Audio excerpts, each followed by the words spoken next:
Test 3. You will hear a number of different recordings and you will have to answer questions on what you hear. There will be time for you to read the instructions and questions, and you will have a chance to check your work.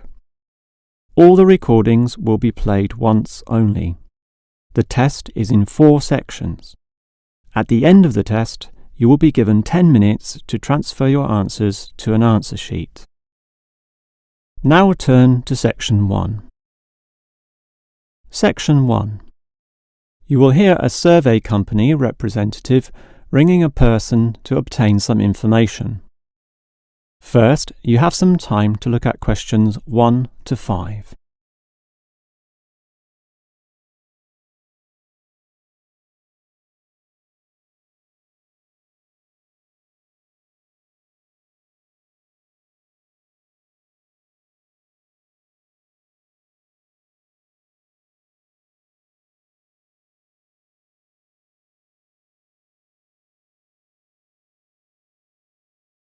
You will see that there is an example that has been done for you. On this occasion only, the conversation relating to this will be played first. Hello? Hello? Who is this? Hello, I'm a representative of the Tally-Ho Survey Company, and I'd like to ask you a few questions regarding exercise. Ah, that's an interesting subject. The representative will ask questions about exercise, so exercise has been written in the space. Now we shall begin. You should answer the questions as you listen, because you will not hear the recording a second time. Now listen carefully and answer questions 1 to 5. Hello? Hello? Who is this? Hello, I'm a representative of the Tally-Ho Survey Company, and I'd like to ask you a few questions regarding exercise. Ah, that's an interesting subject. Yes, we think so too. But I'm afraid I'm a bit busy at the moment. Don't worry, this will only take about 4 minutes at the most. It's 10:25 now, so it will all be over by 10:30. Well, all right, if it's that short. It will be. So, one of the first things I need to know is where you are, that is, which suburb or area of the city. The last client was in Blackburn, for example. Blackburn, that's close to me. I'm in Box Hill. Another eastern suburb, then. I have a friend in Box Hill, too. Interesting place. Now, I need your approximate age for this survey. Are you younger than 20, between 20 and 29, 30 and 39, and so on? I'll turn 40 in a few months, so that puts me in the 40 to 49 age group. Well, that's in a few months, so right now you're in the 30 to 39. Oh, right, so put that then. OK. Now, I need to know your occupation. The last caller was a housewife, for example. The one before that, a teacher. I used to be a teacher too, teaching cookery. And now? Now you can just put domestic duties. Actually, I hope to begin a new job soon as a cook, but that won't be for some time yet. I have to wait for my husband's restaurant to open. Cook? That sounds interesting. But it's domestic duties for now. OK, that just leaves some information about your family. This is not obligatory at all, so if you don't want to answer, that's fine. What sort of information exactly? Oh, it's very broad. Married with children, single mother, that sort of thing. The last customer said she was a single mother. I'm married and not a mother. Put married, no children. I'm married with children myself, but I'll put in your details. And that finishes the profile and just leaves the actual survey itself if you're ready to proceed. Before you hear the rest of the conversation, you have some time to look at questions 6 to 10.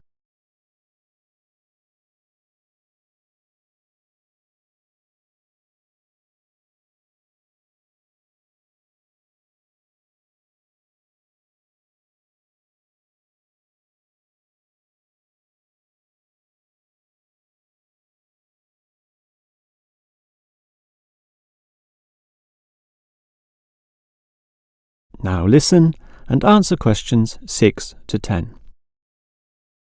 All right, let's begin the survey now about your exercise habits. I'm afraid I don't exercise much at all. Well, the main question is in what form you take your exercise, however little that may be.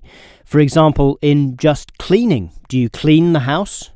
My husband does the cleaning actually, but I walk to the supermarket and shops very often, up to 4 times a week. I'll put that then, unless there's something else. Nothing else really, but I diet. I'm very strict about what I eat. Oh, and I do yoga, although that's not very energetic. More a form of relaxation and to tighten my muscles. They're both important, of course. But what about sport? Do you undertake any sporting activities? This could be very infrequent. In the past, for example. My husband plays basketball at the local school, and I sometimes watch. When he was younger, he was in a basketball team, but I never participated. Have you done anything at all? I used to hike in a nearby national park. Well, that's a definite physical activity, so I'll put that, but not basketball.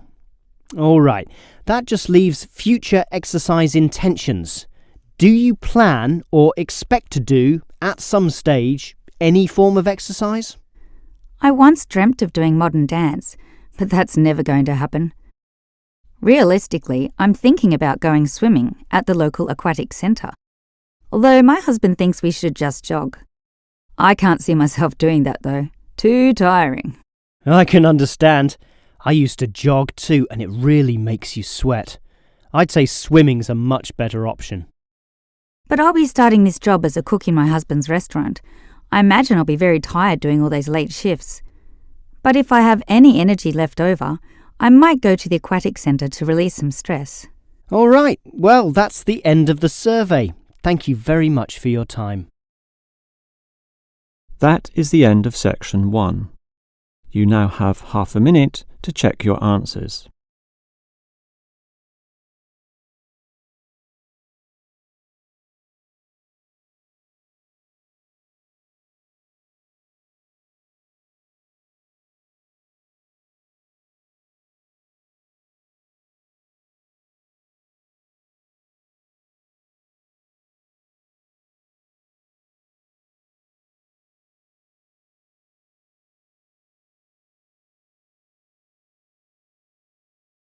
Now turn to section 2.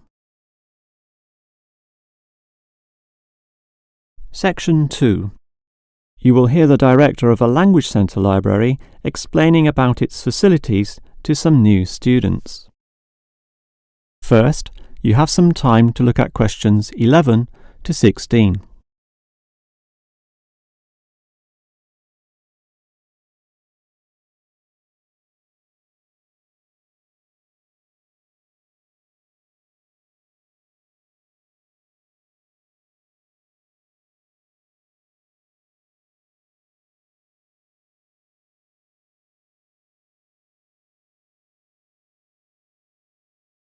Now listen carefully and answer questions 11 to 16.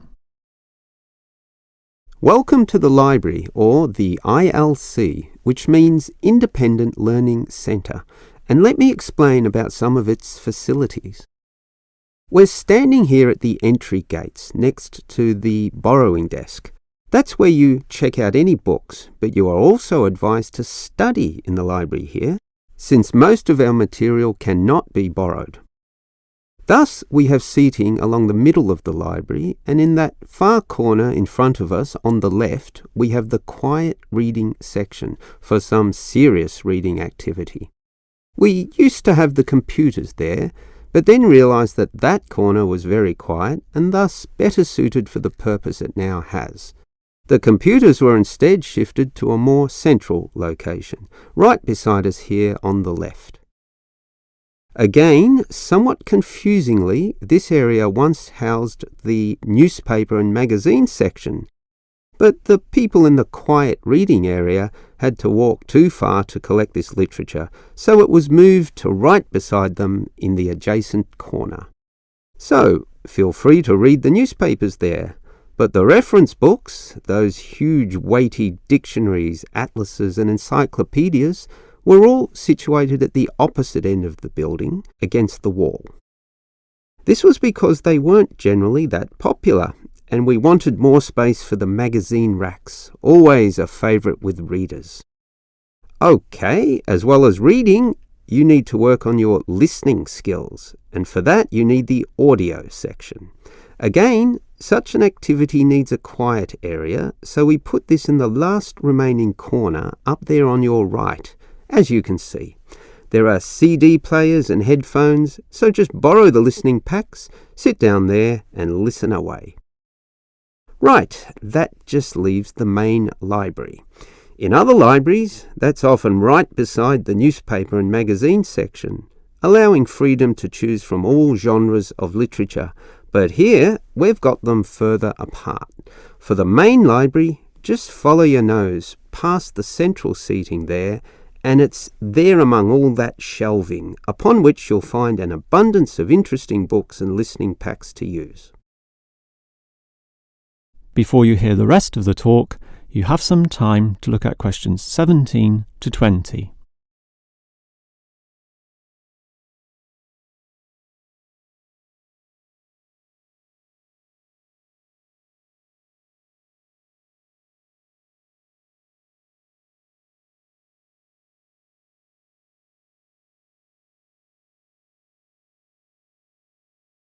Now listen and answer questions 17 to 20.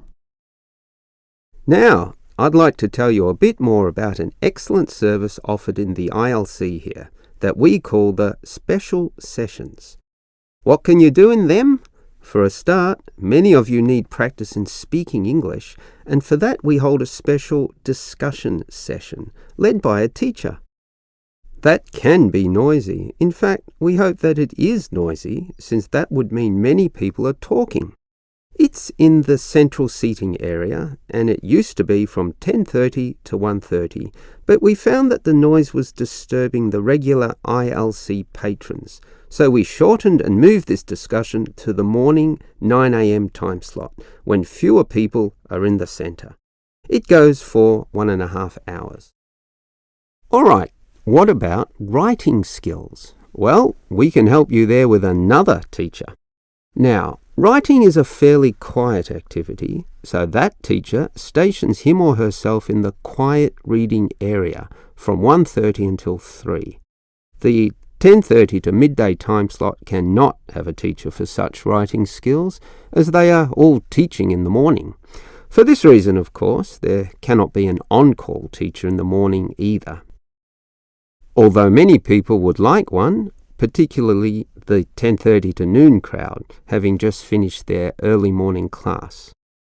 These students all have to wait until midday onwards, when, for 3 hours, a teacher will be stationed in the audio section, ready to deal with all those questions.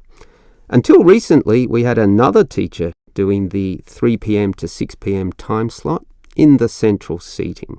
But all the noise interfered with the late users of the ILC, so we had to cancel that. Also noisy can be the language exchange, where local students who want to learn your language will help you practice English.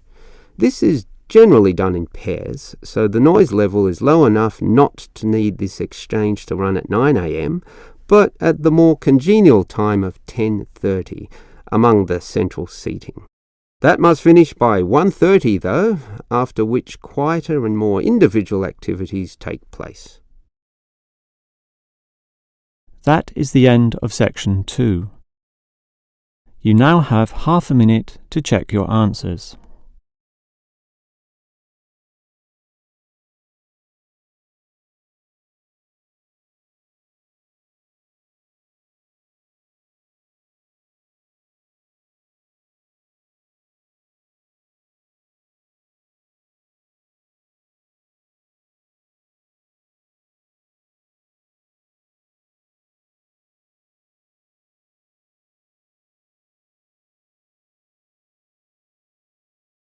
Now turn to section 3. Section 3. You will hear two students, Dylan and Emily, discussing the techniques they use when listening to lectures. First, you have some time to look at questions 21 to 24.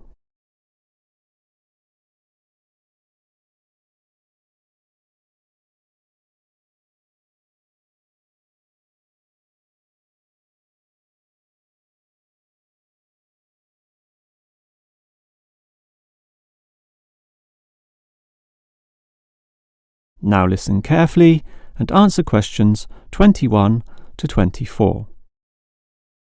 Hi, Emily. What did you think of that lecture? A bit hard to follow, but I have some good lecture listening note-taking strategies which really help, so I can review the lecturer's message later. Lecture listening note-taking strategies? Review it later? That sounds interesting. I must admit, I struggle a bit to take down the gist of what I hear. Look at my notes. Well, I can see a basic problem immediately. You're writing full words, such as century, when all you need is a C. And don't write increase, just draw an up arrow. And why write thousand when a TH will do? I see. Just use symbols. That's not a bad idea at all. It's the most basic strategy, allowing you to record information at a faster pace. These lecturers can talk faster than others too, so you don't want to waste any time. But you need to be very familiar with your set of symbols. Why? Because you'll have to look at these notes days, weeks, or even months afterwards when you begin writing your essay. So you'll need to be able to interpret them at a later stage. I think I can do this, even by looking at your notes.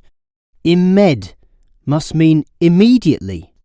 But regarding the lecture as a whole, I knew the professor would be giving a set of specific recommendations and comparing two alternative approaches, so I formatted my page in advance, adding the features consistent with the nature of what I was going to hear.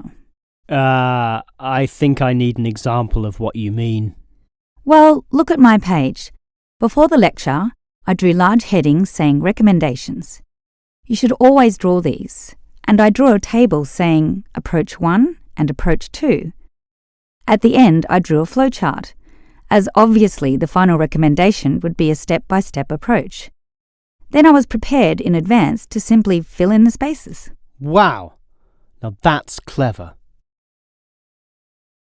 Before you hear the rest of the talk, you have some time to look at questions 25 to 30.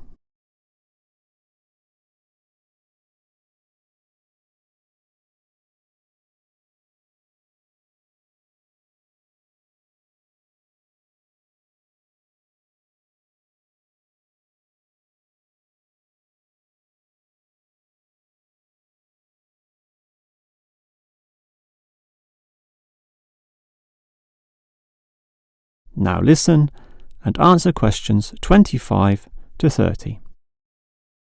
Your advice about note-taking sounds great, but I still have one question, Emily. How are you able to design your page in advance? I mean, how can you predict the nature of the talk and know which design is likely to work best? It's rather obvious when you think about it. What's your next lecture about?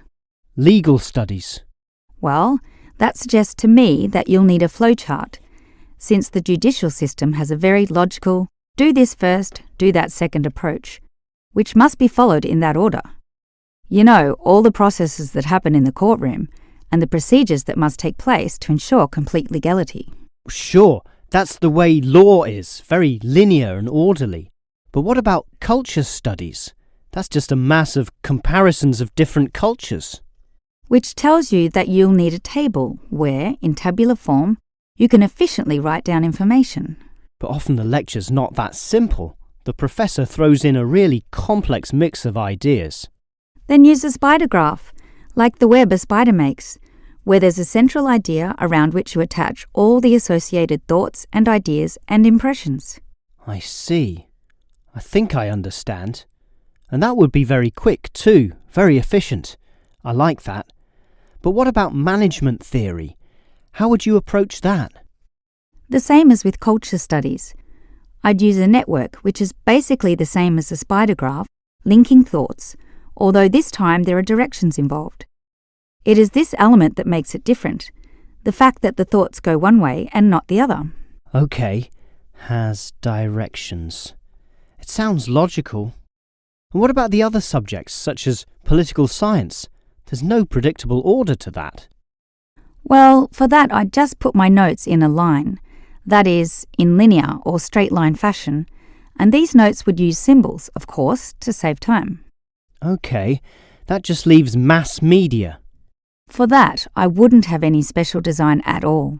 As you say, sometimes it's impossible to predict in what way lecturers will present their information, in which case the best you can do is pre-write headings, but not specific, just general, as in Main 1, Main 2, Sub 1, 2 and 3, and so on. OK. But always be prepared to adapt to the nature of the talk, using any one of the other methods if it becomes appropriate at the time. That is the end of section 3. You now have half a minute to check your answers.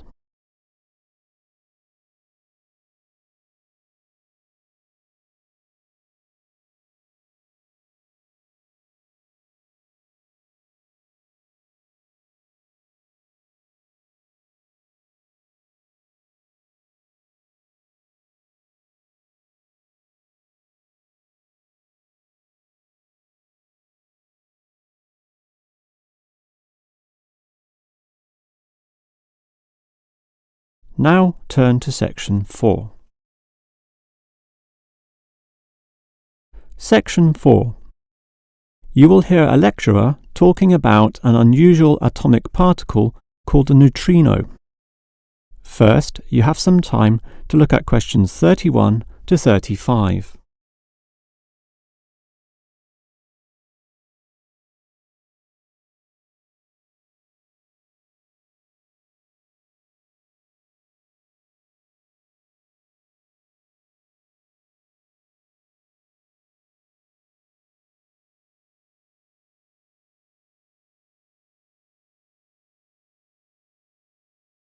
Now listen carefully and answer questions 31 to 35. When considering the smallest unit of matter, the atom, most people know of electrons, protons and neutrons, but almost none know of another particle, even though they are constantly emitted from the sun in the trillions, with 100 to 200 billion of them regularly passing through your body every second. To repeat, that's not thousands, not millions, but billions every second. You don't feel them because they are small. In fact, so tiny that we can barely detect their presence at all. These mysterious particles are called neutrinos. Despite such an abundance, detecting them is a huge undertaking, and there are many reasons for this. Firstly, the neutrino itself is so small that you need to eliminate absolutely all other particles around.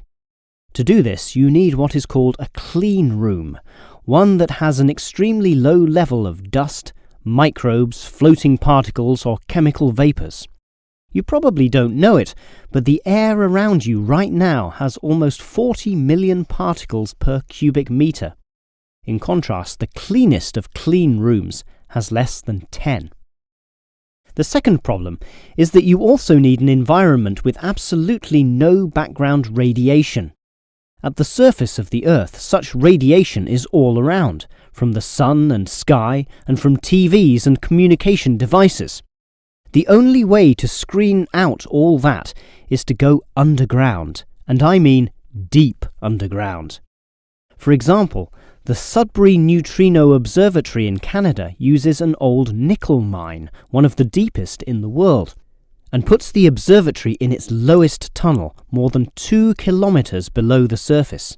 At such depths, stray radiation is sufficiently screened out to allow neutrinos only to pass by. The final problem is that you need an elaborate detection system, and this apparatus is huge, and its installation in this deep underground cavity presents quite a headache. Holding such a weighty construction safe and secure requires complex engineering work, such as rock bolting and support structuring.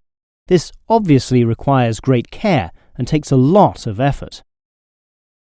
Before you hear the rest of the lecture, you have some time to look at questions 36 to 40.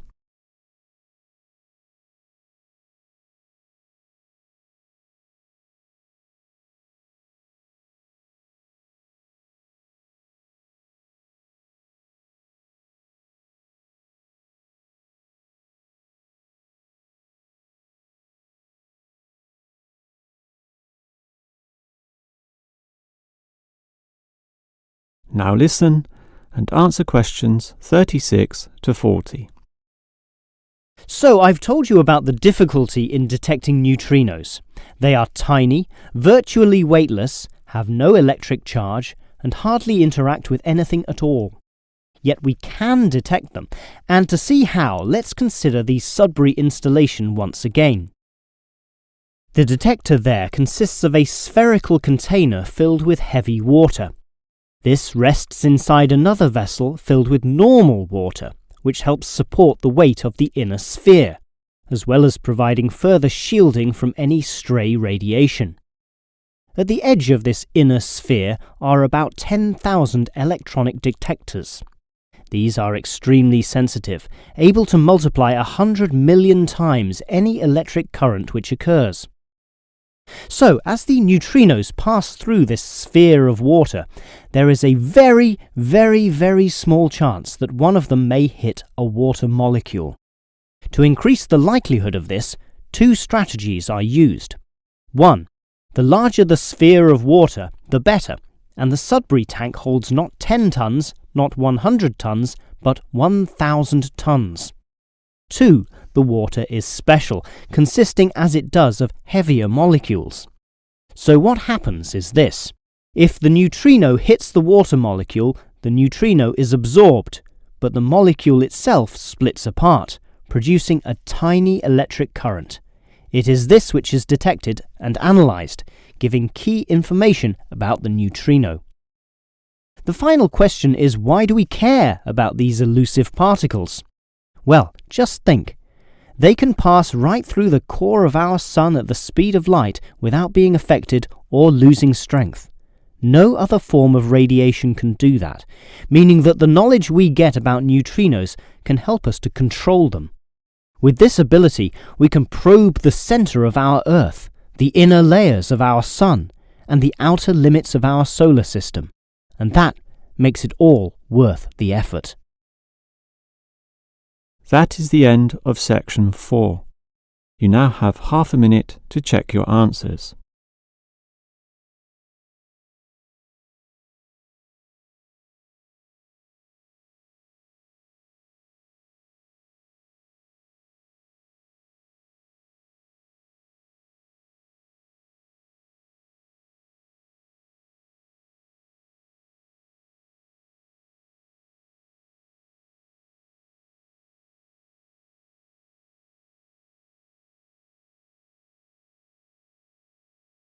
That is the end of the listening test.